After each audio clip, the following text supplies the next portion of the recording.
Last time on Fantasy Pants, we all bore witness to a terrible tragedy. Our luminaries were on their way out of the world of Tythos, in the city of Cerule being devastated by a storm. But they made it, onto the Concord Jewel, onto the Sapphire. But as they phased from that world back to the Citadel, well, things took a turn. The keening gloom, the massive storm swirling beneath the Radiant Citadel, began to pull at the Concord Jewel. All power was lost, and they were helpless, slowly drifting down into the maw of the gloom. The brave Sholay, speaker of the ancestors for Ankarin Sangar, one of the great leaders of the Radiant Citadel, came to the rescue but was just as helpless to stop the fall as our brave heroes. It was only when the luminary Atash and the big hitters, the top luminaries of the Citadel came, that things changed. Our heroes were saved, as were all of the refugees from Tythos. But the Conquered Jewel sunk and was lost. What was that? My heel. Oh, My heel. Gotcha. It happened at like the exact same time that you pressed the record button. I know. So I was like, did you knock something I out? know, it kind of scared the shit out of me too. Even. Good, but he got it. I don't know if the hit actually recorded. I wonder if everybody's just listening to us. Like, what the hell are you talking about? Well, Jeremy kicked the baseboard, and it was very loud and kind of scary. Yeah. Jeremy, Like the it was- birthday boy. Jeremy the birthday boy. Happy birthday, Jeremy. Thank you. I'm almost 40 now. Nice. That's terrifying. Yeah, I don't A know. little bit. I mean, I still got 3 years, but Yeah, you're spring chicken. live it up in my 30s, then I'll retire. That's There you go. Yeah, there you go, exactly. Retire? Wait, what? At 40? Yeah. What do you do for work? Not enough to retire, but I don't care. I'm done. Dang. Hey, Wow. you gotta have the mindset. Yep. That's true. You gotta manifest that stuff. Gotta have hope. The universe knows what I need. It will provide. Well, hopefully in 3 years you can retire at age 40, Jeremy. But for the rest of us, All right. Remember this, listeners. If support us on, I don't know, whatever we have to support us, and we can get Jeremy retired by 40. There we go. It's our Patreon goal. We're gonna do one of those. Jeremy's retirement Patreon goal. What's going to be the perk for that one? Huh. Jeremy will fly over to you and give you a hug. No, that's too involved. You'll have the time. You'll be retired. Jeremy will take you to his next Tenacious D show. You saw Tenacious D yesterday or the day before. On a Tuesday night of all nights. Pretty cool. Who does a show on a Tuesday night at 8 p.m.? Tenacious D, apparently. Yeah. Who does a show in New Hampshire? Lots of people. Why? It was down at the Pavilion. I mean, I just didn't think there'd be a crowd. People have fans. It was in sold New out. Hampshire. I think it was sold out. Yeah. That's It was wild, like man. 9,000 people. Oh, yeah. Must have come from Mass. That's It was a big show. that is higher than our state's population. I'm pretty sure. Yeah, it's pretty close. Yeah, close to 9,000. Well, how was the show, Jeremy? It was fun. Yeah. It was good stuff. Any highlights? All of it. I'm a big Tenacious D fan, so Yeah. all of it was fucking fantastic. What's the other guy's So- name? It's Jack Black and Kyle Gass. Okay. Yeah. I didn't And remember that. They're still going really strong. Nice. So I loved that It was movie. good times. Hell yeah. We're talking Tuesday night plans. Steven, what was your Tuesday night like? I think I was in bed before 9. Or maybe right around 9. This is hot stuff. Go Yeah. on. I think that's right. That's right when Tenacious D was going on Yeah. after their opener. I think I made some brown rice. Oh yeah, I picked the raspberries in the garden. delicious. Yeah, it was a right. real slamming night. Okay. What about you, David? I was remodeling a shower. Oh, that's right. It was I remember. hell, actually. Yeah. It was awful. You guys are talking about your wonderful Tuesdays, and I'm a little jealous. A little infuriated, one might say, because my gosh. I say remodel, but I was mostly just destroying the plumbing and hoping for the best. I told you I'll bring over a sledgehammer and we'll have some fun. I did well enough on my own, actually. Me and my wrench. Oh, we did wonders to that plumbing, but that, I mean, we did calamities to that plumbing. But I digress. We had a pretty exciting last session. Yes, we did. Mm-hmm. It was a big one. People are abuzz. They have questions, Steven. They want to know how you are so bad at Dungeons and Dragons. Ow. The Reddit, it's gone wild over it. There is no Reddit. It As of recording, nothing has been released yet. You don't need to say that. Damn it. All right. Let's get right to it. Nobody knows how bad I am at D&D yet. It's true. They will. But they will. And that's what's important to me. Jeremy, you want to hit me with that Sirenscape? Let's get into it. All right. Okay. We're going to open onto two different scenes. And we're going to see them in sort of a vague shadow. We see Jules. We see Jules surrounded by many haggard faces, stained with tears. A number of these low city folk with their bent backs, matted hair, still wearing those same rags, all kind of huddled together in this dark place where this light is flashing right under their faces, all of them staring into the screen where an image of Storyteller Orn is projected. And we see a similar scene in a small apartment. And we'll get into exactly what this looks like in a moment. But we see Zebulon sitting alone on a little couch, just staring at the same screen, staring at the same image, the light just flickering across his face. And we cut to the image of Storyteller Orin, looking haggard, tired, endlessly sad. He just says, "It's been 3 days. 3 days since the Tythos incident, and I think I speak for all of us when I say I am still in shock. Tythos was once thought to be the safest among our worlds. It was certainly the most economically prosperous, most bountiful in raw minerals, the most populous. 200,000 lives. That's what the estimates say. The population of Tythos that remained when the Concord Gem was destroyed. 13 luminaries were on Tythos during the attack, including the 3 known as Thelmira's Blessing, Gaius Argonius, Okatapuri, Mateo Cortez, also known as Demilich. They all fought bravely on that day, and they all were lost. 22 shield bearers stayed behind to control the crowds, bravely waiting for the next passage off, a passage that was never to come. But we need to look at the glimmer of light in all this darkness. 5,383 people saved by our shield bearers, pulled off that hell. We need to look at the light. But, brothers and sisters of our many worlds, good citizens of the Gemstone Concord, I am going to be honest with you. The network won't like me saying this, but damn it, the Tythos tragedy was the result of nothing natural. It was an act of deliberate terrorism. Rosen has betrayed us all. And we don't know how he did it.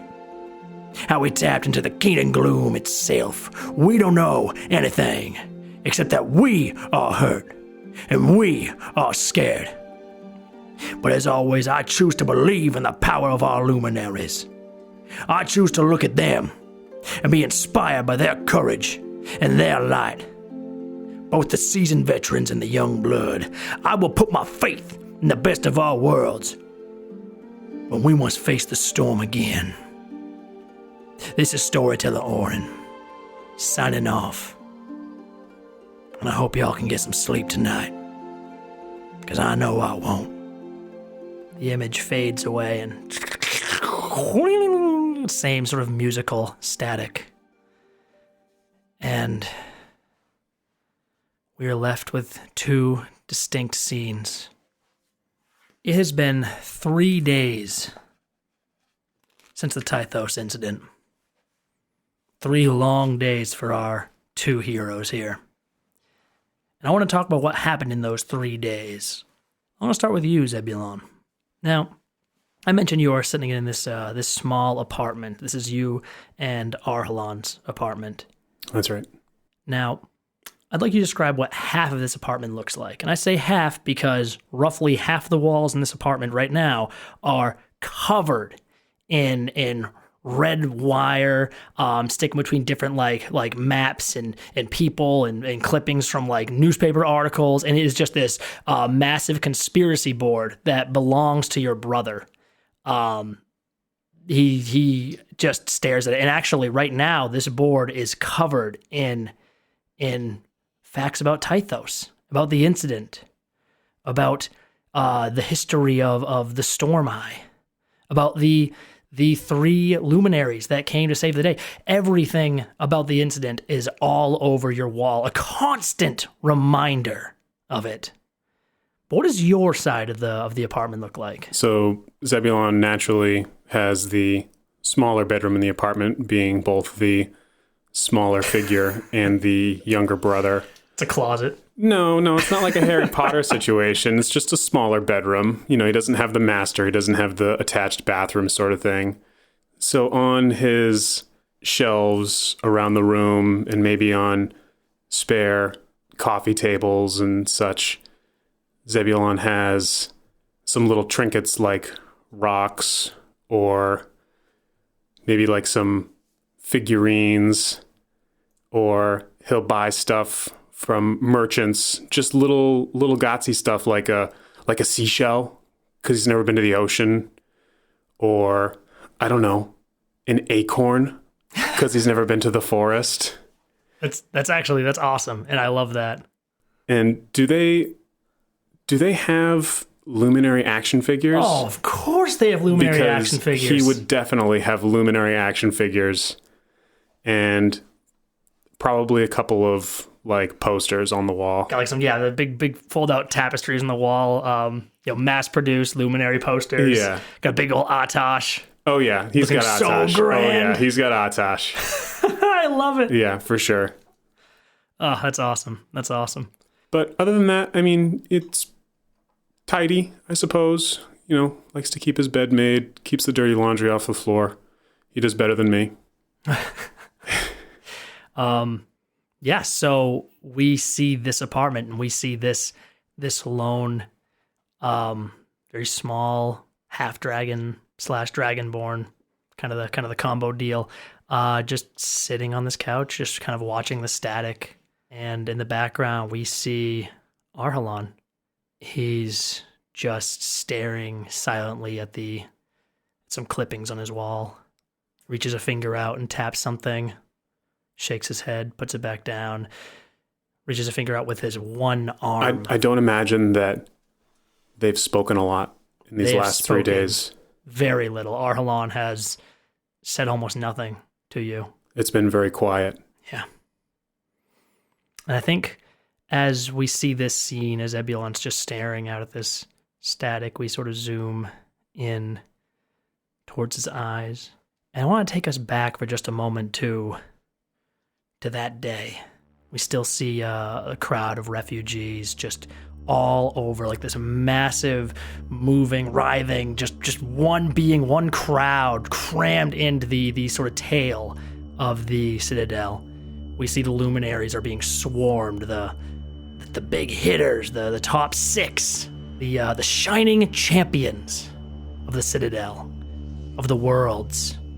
Especially Atash is floating a bit off the ground, sort of hands palm open at his side, just towards the skies. And people are just like rushing over to touch him and feel his robes, and he just smiles down at them. And way off to the side of all of this, I think we see Zebulon, staying by Sholeh. Arhalan was quickly taken by the shield bearers, rushed off for any sort of further medical aid and attention. You haven't seen him since you escaped from the Sapphire, but Sholeh sought you out. And you just see her staring towards this scene, staring towards Atash, eyes narrowed. And she just under her breath, but you hear it just says, Always. It's always like this. Every time. Do you say anything? Do I know what she's talking about when she says every time? I don't think you do. Go ahead and roll me a history check on Atash. Oh, she's talking about Atash. Gotcha. 17. That's pretty good. Okay.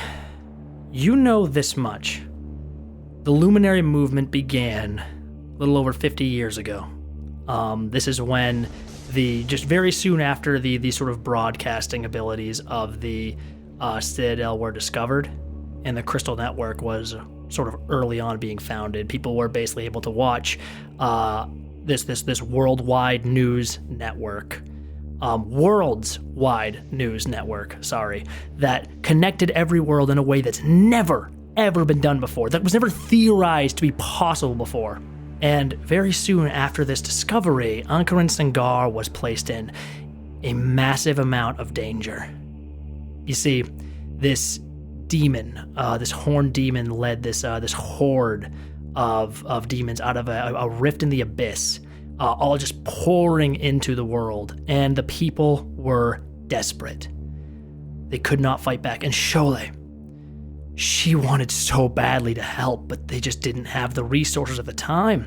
The Citadel needs to manage all of these worlds, and she was trying to rally an army between all the worlds she could, but trying to get them to work with a different world, one that's not, it's not their own, that's just totally alien to them, was impossible. And the shield bearer forces under her control were nothing compared to this horde. And she just had to sit by and watch, helplessly, as her world was torn apart, until a miracle happened, until the heavens opened up, until the first recording of a larger-than-life hero saving the day happened. Because one of those diamond recorders, a diamond blessed by the Radiant Citadel, by the auroral diamond, captured the moment when Atash dropped from the heavens with his angel companions and led the forces of Ankarin Sengar back against the horned demon, driving the darkness away.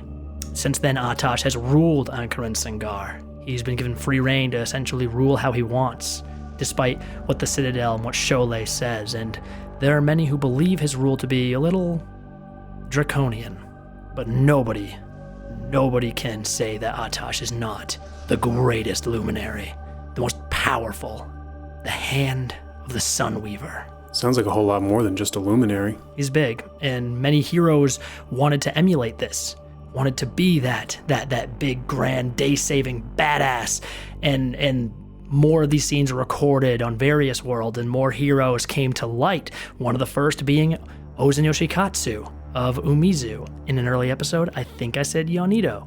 My notes are a disaster. It's Umizu. But yeah, he was one of the first to sort of follow in Atash's footsteps, to be recorded saving the day in a big way, and to become this world's-wide phenomenon. But you know that Sholeh has always despised the Luminary movement. You don't know entirely her reasoning. She's never been clear with you. But you talked about these figurines you have. And Sholeh does not visit you often, but I think when she does, you hide those figurines. I think when she's around, you don't talk about the luminaries. I think it's very uncomfortable sort of knowing. She's aware that you have this admiration for them, for Atash. Mm-hmm. She doesn't talk about it. Not normally. It's a whole lot for a natural 17. I was looking for a DC 15 just to get some background on the luminaries, Atash, all that. We needed it. The people needed that good roll. I liked it. We need that leeway in other rolling situations coming up here. But you're kind of reflecting on all of this as you see Sholeh just glaring towards Atash, and then you see her eyes just flicker right down to you. And I think you feel cold as that gaze hits you. Yeah, especially if you said that she sought me out. I think that in itself makes Zebulon fairly nervous. Yeah, I mean, imagine you're probably over here watching all this, kind of admiring the luminaries, and suddenly you just kind of feel a presence next to you. Yeah. And Cholet's just stood there silently for a while, and you know she has something to say, and you know she's just waiting. She's a politician. She knows how to make people uncomfortable. Yeah, she's making me uncomfortable. Well, she's making Zebulon uncomfortable. This is making me uncomfortable. Jules uncomfortable, and he doesn't know what the hell's going on. He's not even here. He's wherever the hell he is, and he's like, oh, shit's going down. She glances over to you and stares at you for a moment, and then just finally says, "So, why were you here? Why were you on Tythos? I was just trying to help. Why? You thought that you could do good for these people? You thought that you could make the situation better by being there? Well, it's the right thing to do.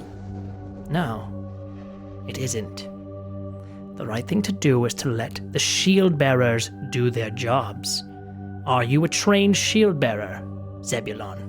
Well, not yet, but I could learn to become one. I don't think you could.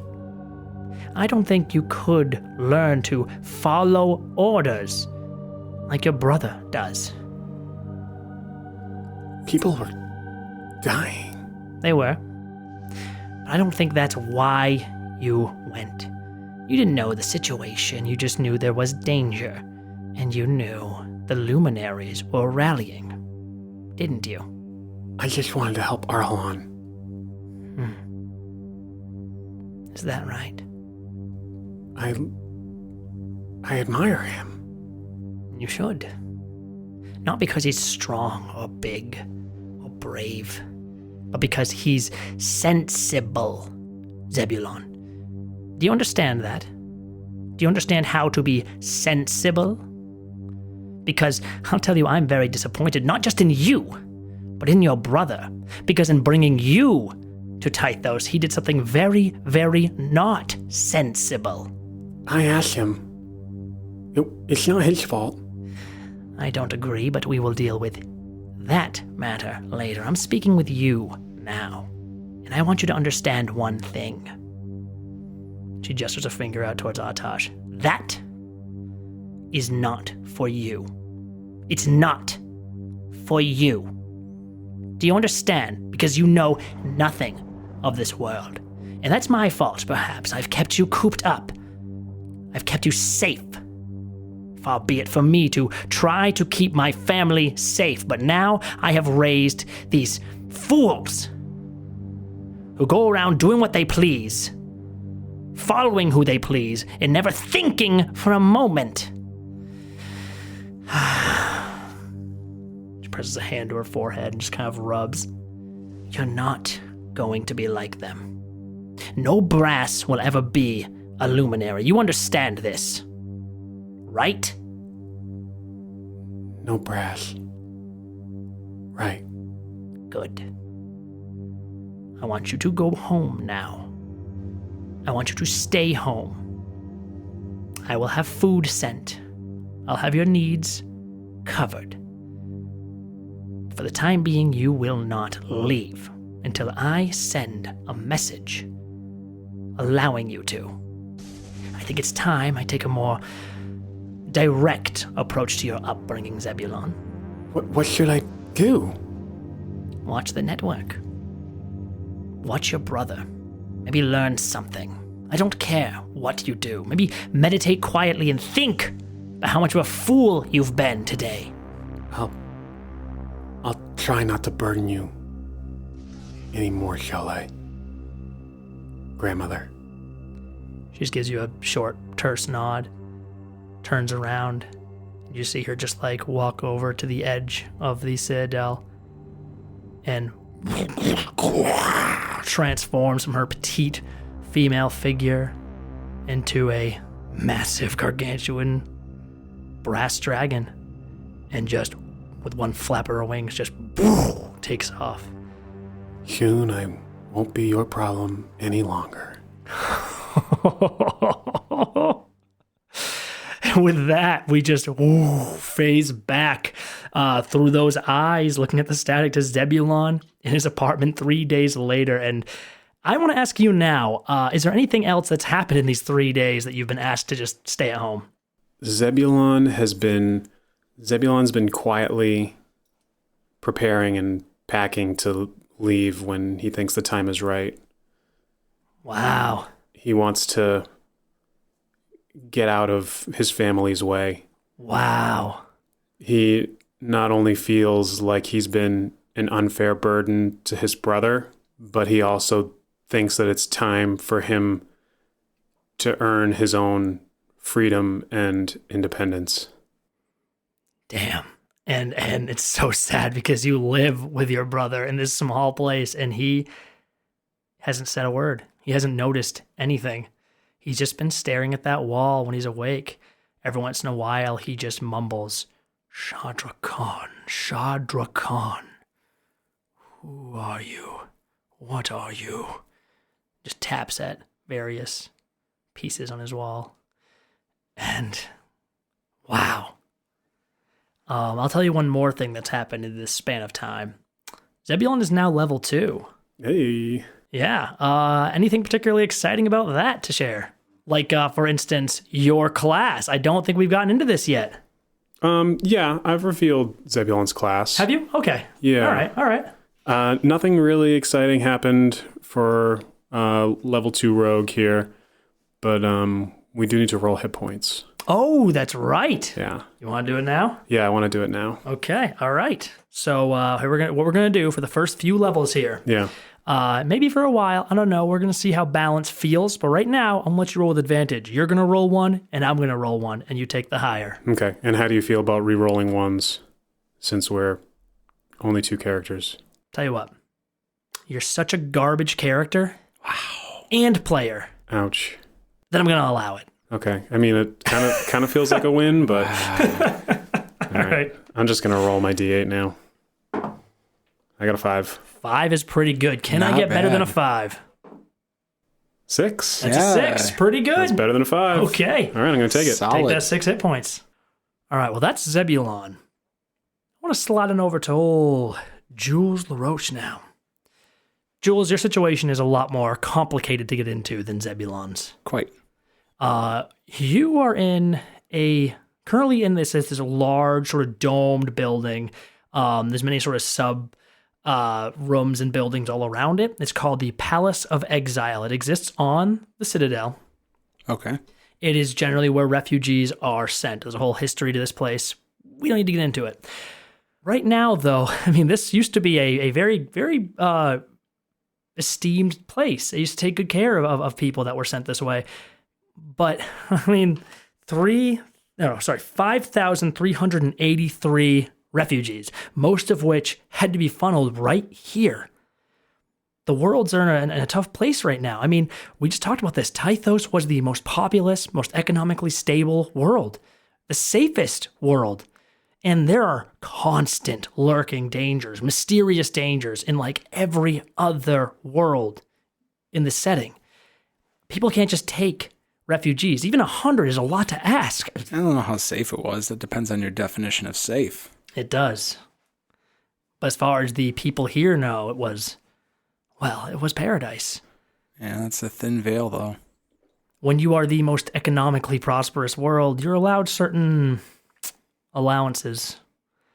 The law is not looking too closely to the civil rights of the folk on Tythos.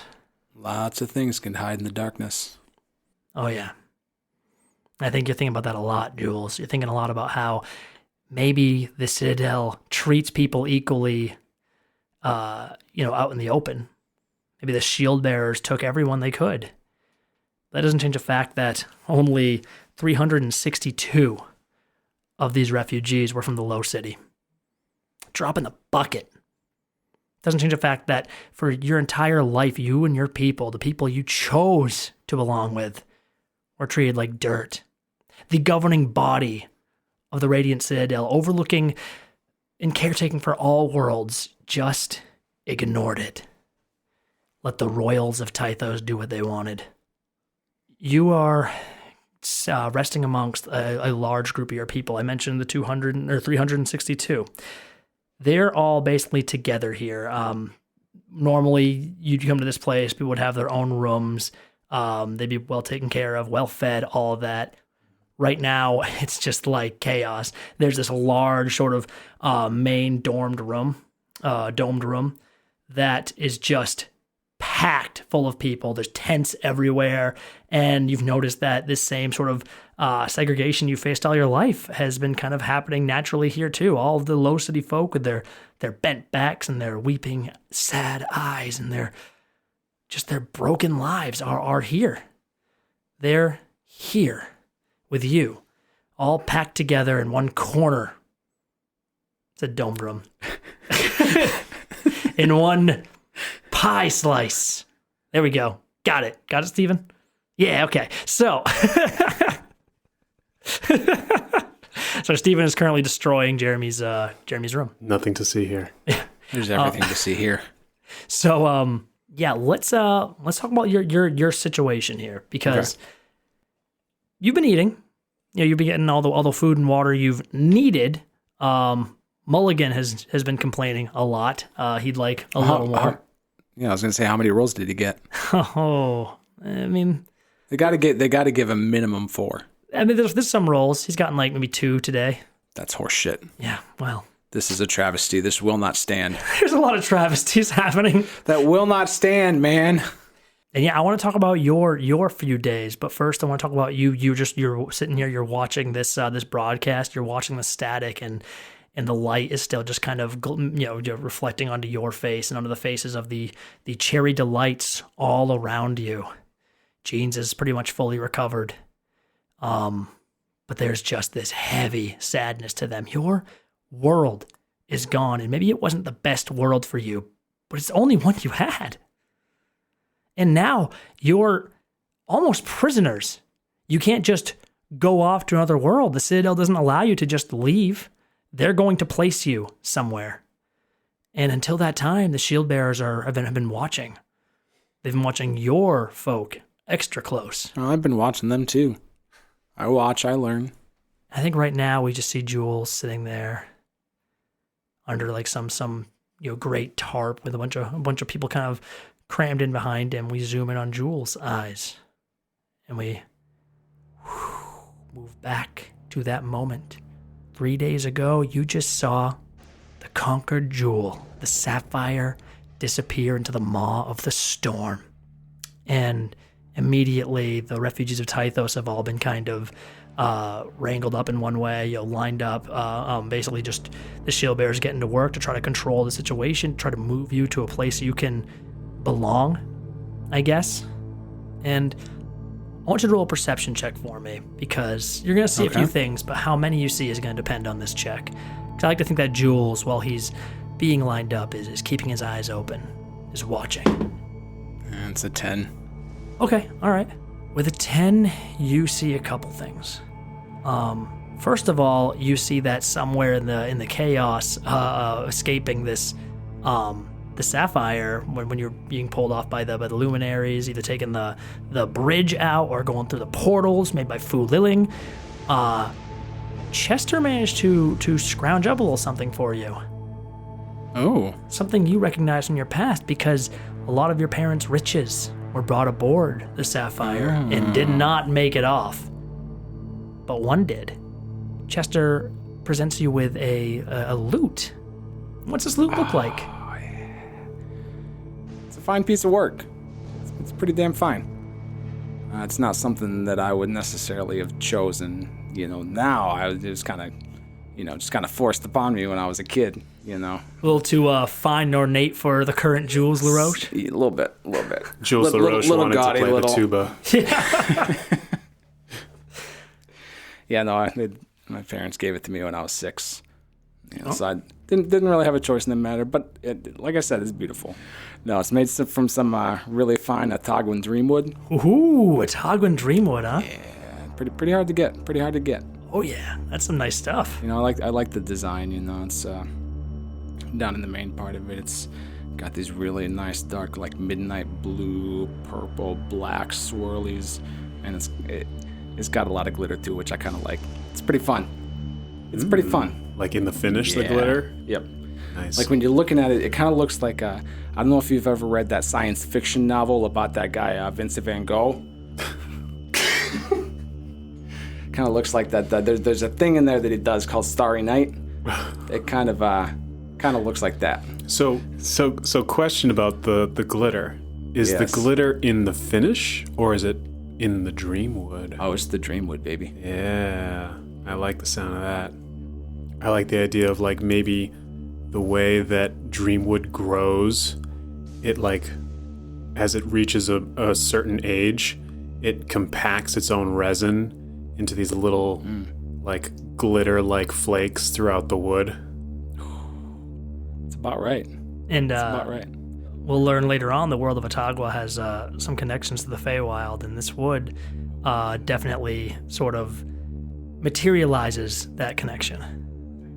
It sort of blooms, or these trees grow where the connection with the Feywild is felt the strongest in the deepest heart of the woods and forests of Otagwa.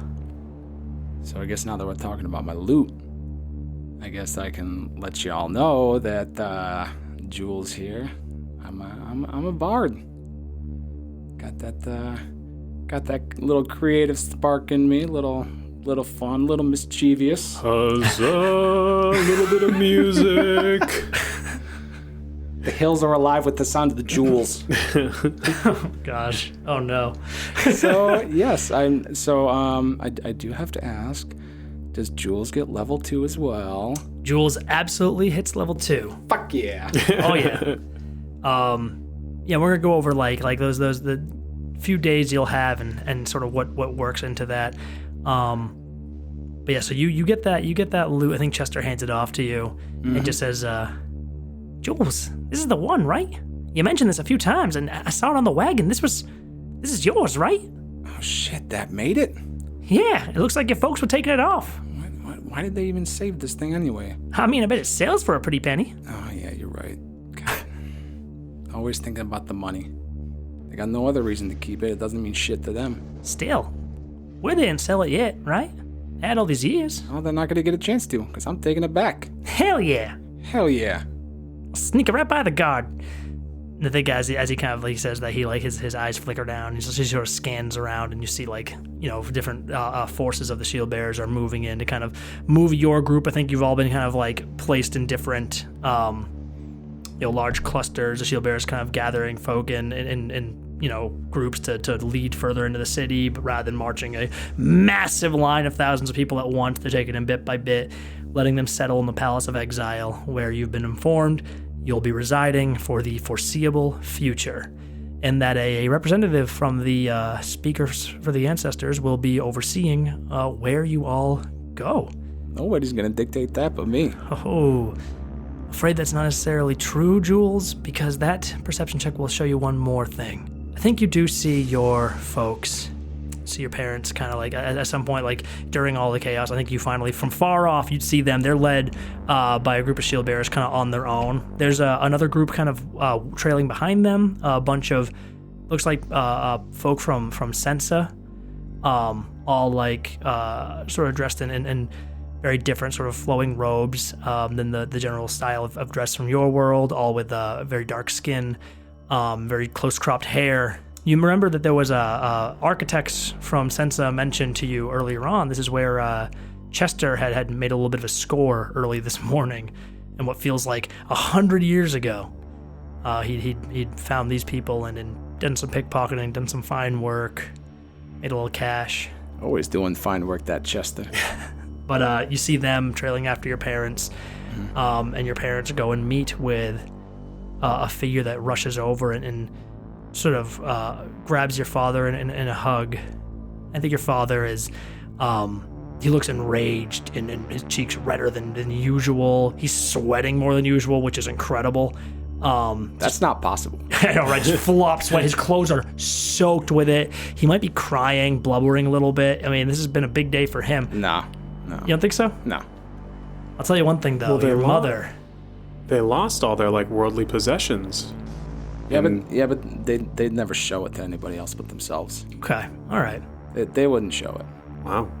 Unflappable, because I'm guessing there's not like a central banking system. No, but they cry alone. They cry alone. All alone. If your mother even cries, I think when you see her, she's just got that same hateful gaze. Just looking around. That gaze never drops. Oh, yeah. And right now that gaze is met by essentially the exact same gaze coming back from this figure that has met them. Now, I don't think you've seen Cyrilla LaRoche for years and years and years, because she has been a speaker for the ancestors, the speaker for Tythos on the Citadel for, well, a lot of your life. That bitch. What does she look like? I don't know. Don't put me on the spot. I will say I think she looks similar to your mother, with the same cold eyes, maybe the similar hair but close cropped. She looks like she's trying to be my mother. Okay. Down to the way she does her hair, even her nails. Wow. Okay. Yep. To her, my mother is a god. Yeah. So just this much younger version of your mother just charges out, maybe hugs your father, hugs your mother, and I think you're even thinking this is just a show. You know, they wouldn't be displaying this familial love out in the open normally, but it looks good. It looks damn good. There's paparazzi guild members or got their diamond recorders watching them. It's all for the press. Oh yeah. All for the press. Got to get on the front page. They are eating it up. But yeah, so you're witnessing that, and I think this cold dread suddenly hits you because you realize that the speaker for the ancestors that's going to be deciding where your people go from here is Cyrilla, your cousin. I don't think I've ever been more truthful in saying this than I am now, but now it's personal. Yeah. And the thing is, surrounded by shield bearers in a foreign place, a world between worlds that you have no access to without her say so. In this situation, Jules, you can't hide anymore. And you can't fight. And I think as you're thinking this, you see a man walks past your parents and speaks out to the group of them, to Cyrilla and to them both. And as he turns towards you, you see the blue and white tabard of your family. And you see Jacinth Kellig. And he points right at you. Oh, horse shit. I told you should have killed that motherfucker. People have been seeing. I mean, the press has been on you. And Jacinth just kind of like points towards you, and you just kind of see Cyrilla. Is he pointing toward me or actually? I mean, I guess right in your direction. You don't know exactly, maybe okay. But eyes do look over towards that way, and you see at the exact same moment, like twins, like looking at someone in a mirror. You see Cyrilla and your mother's eyes just both narrow. And they both just kind of turn and go along with their shield bearer guard and go deeper into the city. And I'm just sitting there, not going to do anything. And we are going to fade away from that moment back into your eyes, through them, and to the eyes of a Jules Roche 3 days in the future, still waiting for any sort of news. A number of the people, naturally the highest first, have found places to go, but what will be left for you and yours when the time comes? A farm out in the Rattle on God's Breath? Some mine on Sensa? We'll find our way. We're gonna prosper once again, one way or another. As this broadcast cuts off, Jules, you feel eyes sort of lingering on your neck, on the back of your head. And if you turn, you see that it's not just the Cherry Delights, but all of these people. They're all looking to you. They're all waiting for you to say something. Is there anything you want to say? I don't know what the hell just happened here. And guys, I gotta be honest, I don't know what the future holds. Right now, we don't have much control. Even me. But I do know that I look around to all of you people here, and I see nothing but strength and resilience. The desire to live, prosper, and be happy. Whatever the cost.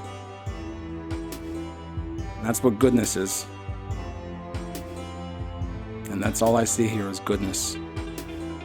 And goodness, it's going to prevail. You trust me. We'll get through this. We're all going to come out better on the other side. You see, like, these tearful eyes. You see people smiling.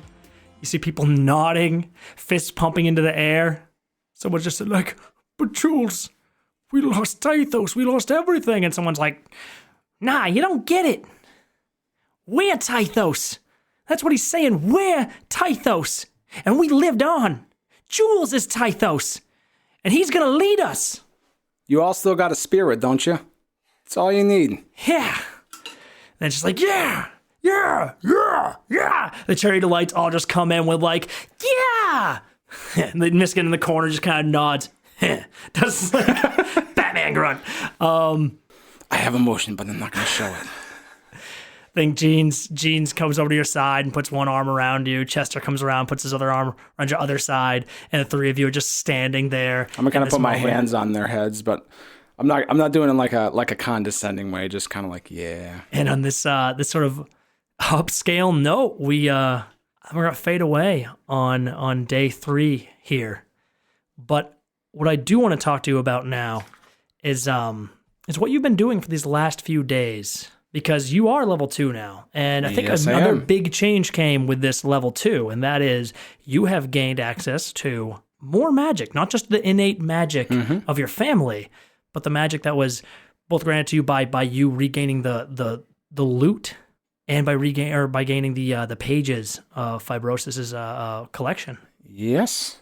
I did take a look at Fibro's notes for the last few days. I've been kind of reading, studying. Somebody's got to do something, and up until now, I didn't have the tools to deal with it. Yeah, you had to just watch Jeans bleed out.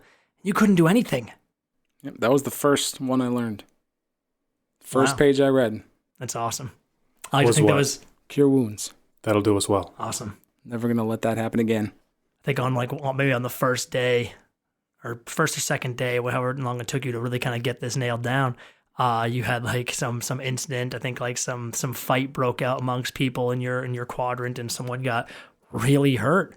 Got like broken glass sticking out from like right under his shoulder, like collarbone, and he's just like bleeding. And then you just rush over. People are like screaming, they're worried, and I think you just put your hands on him, and bam. What the hell kind of fight? Practice makes perfect. People, this is a tense situation, man. Yeah, I guess they're using glass as weapons. I mean, yeah, you got people, thousands of people, all shoved into this tiny area. There's like some gardens around this place that have like, tents everywhere. That's where the higher folk are staying. I think inside the main domed area is largely the lowest of the high city folk and the low folk, because I mean, you're not outside. You're not, you're kind of in this stuffy chamber. You're a lot less free feeling. It's just really tense in here. But let's talk about level 2. What's going on with that? Yes, please. Let's talk about that. Yeah. Can I roll for HP? You can roll for HP. Hell Thank you. And we're going to give you, even though you're a good character, the same benefit we gave Zebulon. I won't stop that. All right. I'm gonna hand you a die anyway, David, because I'm a nice guy. Yeah, he's a nice guy. He's got that going. I told you, goodness will prevail. They'll come back to you in spades. So why don't you go ahead and roll yours first? That's a damn D20. That would be incredible. Yeah, sure. Wow. Let's roll the D20 for HP. Wait, was it D8? Yes. Make sure I got a D8, not a D12 like last time. Cool. So when the time comes, go ahead and roll your D8 first. All right. It's a 3. Please roll higher than that. Oh boy, this is wild. All right, ready? Oh no! Son of a bitch! Oh no! 3 HP. Plus con, Not cool. which is probably 0. I don't know. I don't have it pulled up right now. All right. So we're going to call it 3 for right now, and then I'm going to go and check. Yeah, it's 0. Okay. All right.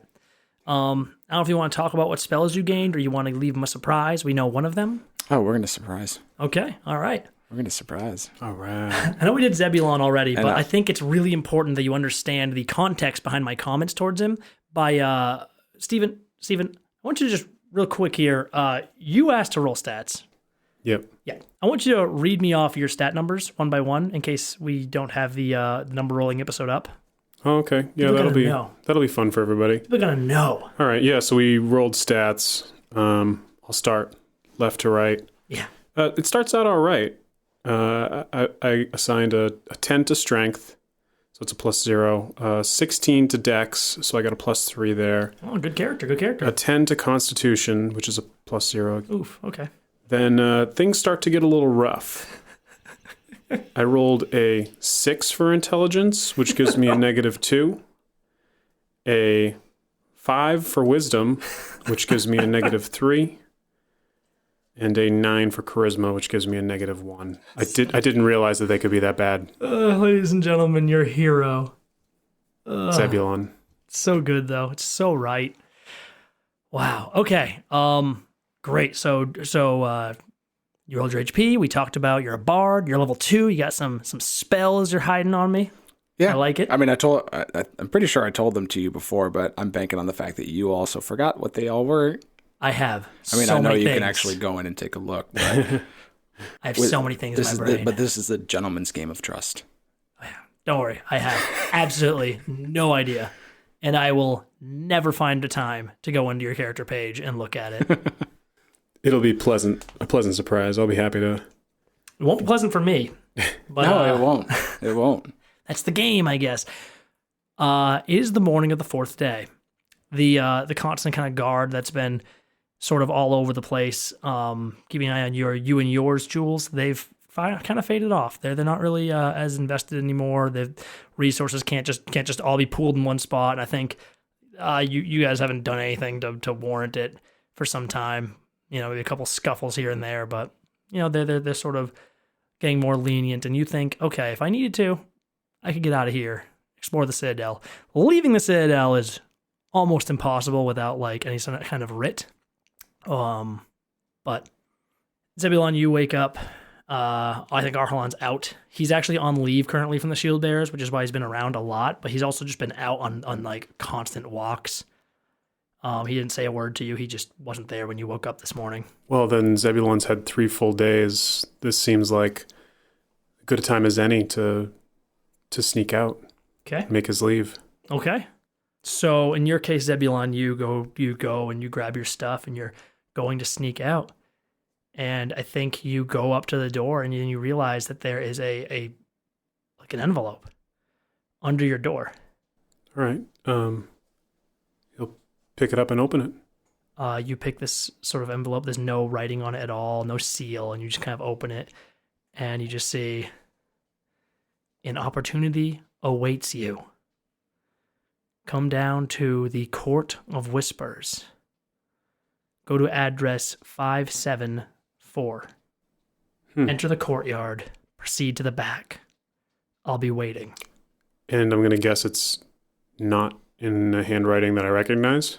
Not that you recognize, and there is no signature. Okay. Well, I guess Zebulon has a place to go, at least for now. Yeah, there you go. He's going to head straight there.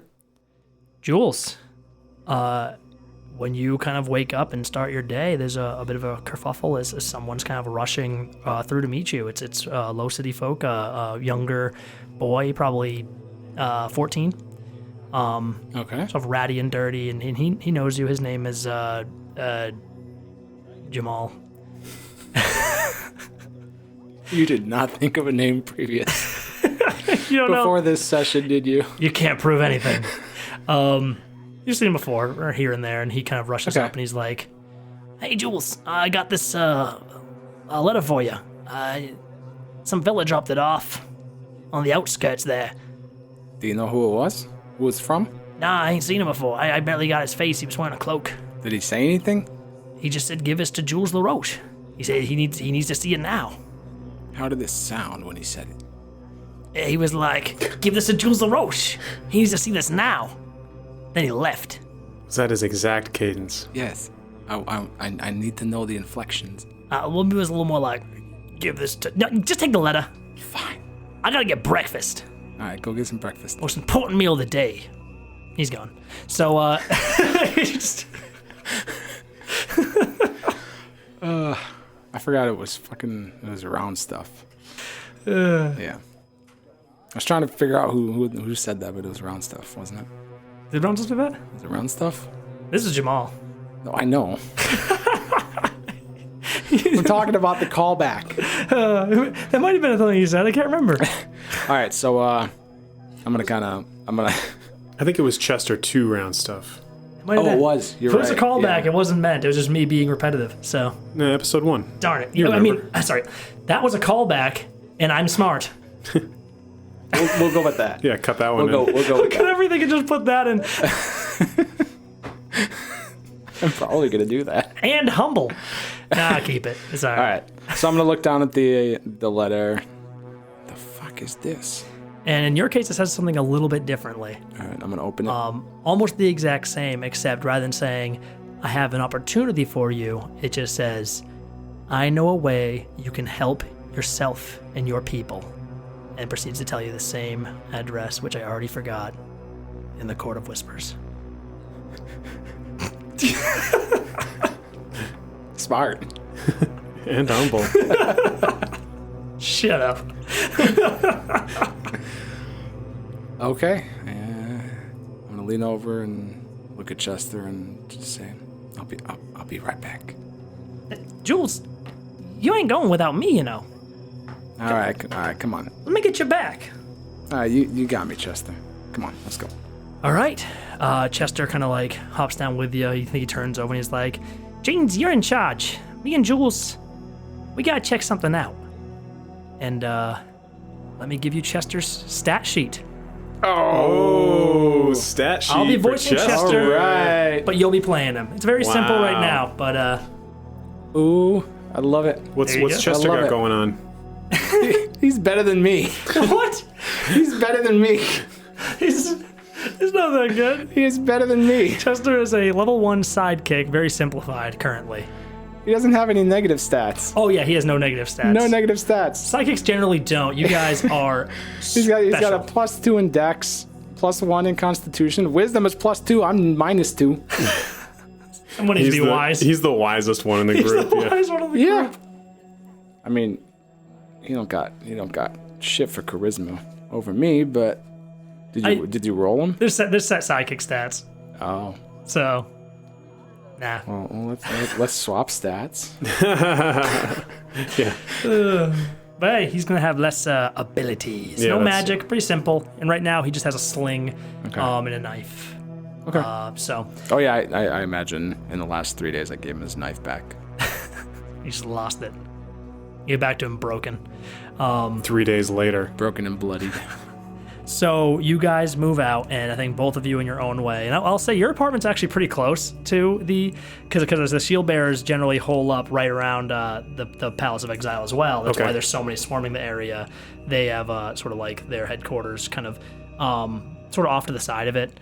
And on the other side of it is where Arhalan has his little apartment, so he can stay close to work, keep an eye on things. So you guys actually are pretty close to each other, though I do not believe you see each other as you both make your way down the spiral of the Citadel.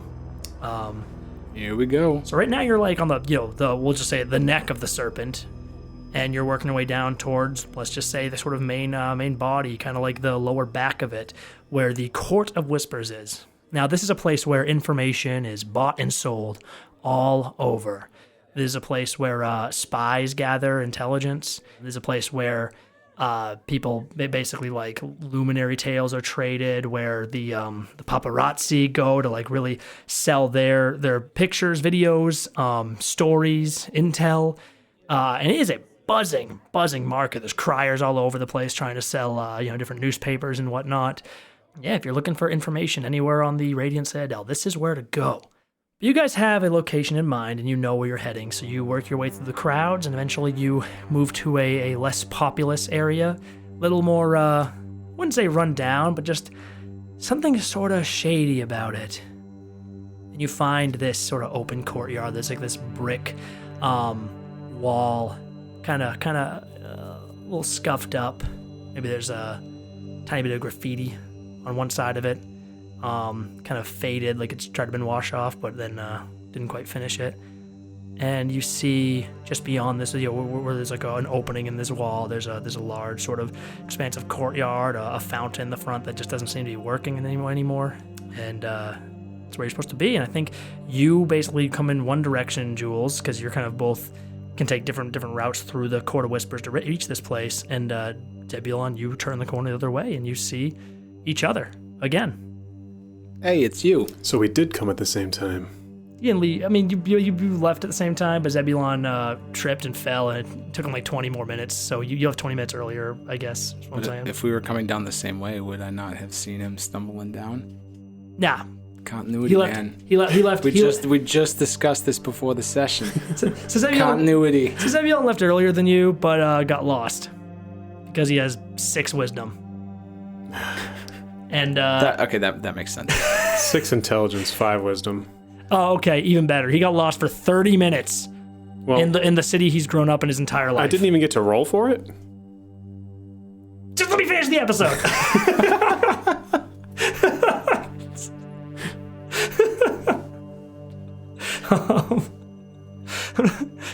You're gonna find it. You just get there.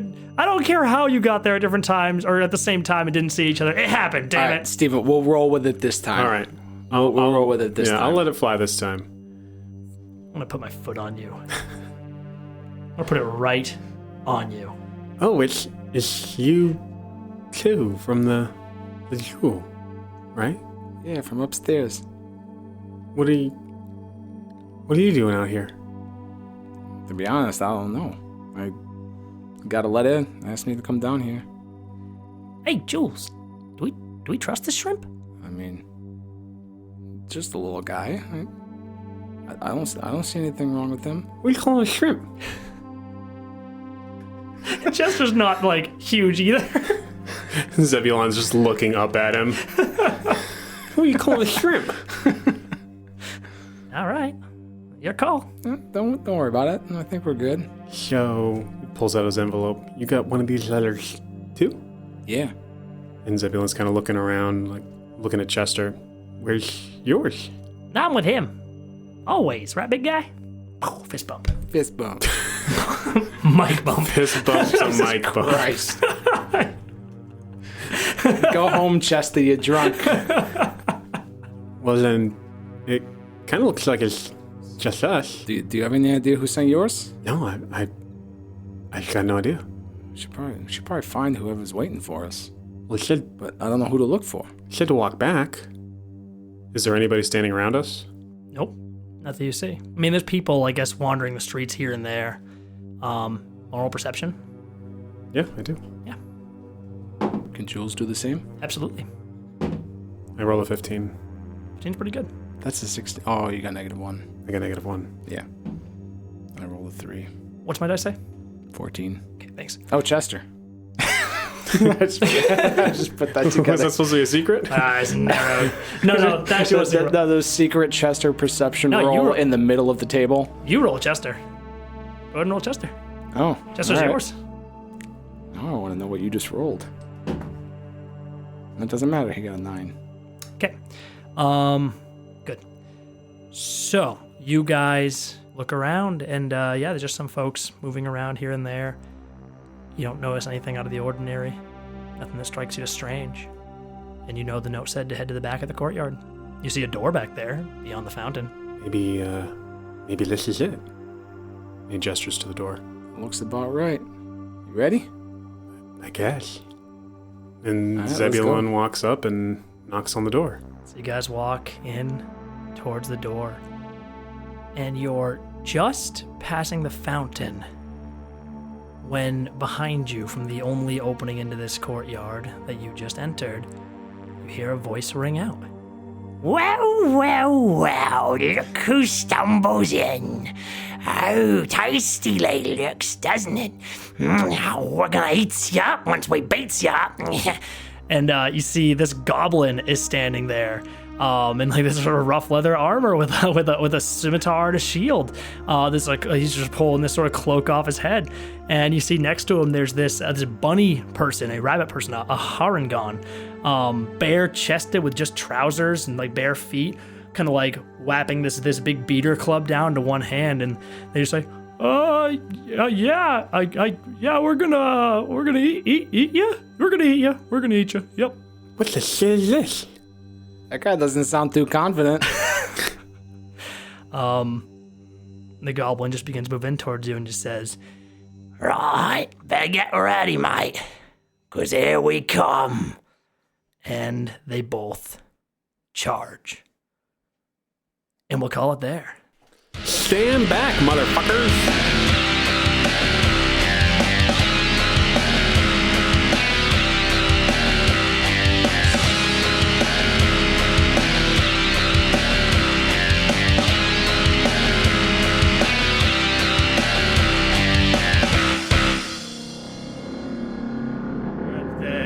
To you.